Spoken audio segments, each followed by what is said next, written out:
А знаешь ли ты, что Таджикистан – это самое маленькое государство Средней Азии, и почти всю территорию этой страны занимают горы?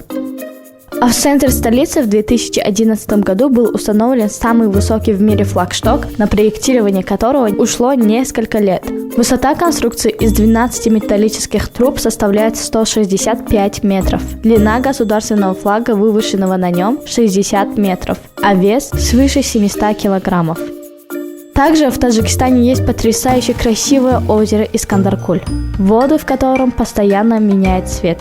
Назван этот водоем в честь Александра Македонского. Согласно легенде, на пути великого завоевателя встретилось селение, жители которого отказались сдаваться. Тогда он повелел перенаправить на поселок русло рек и затопить его. Так и возникло озеро.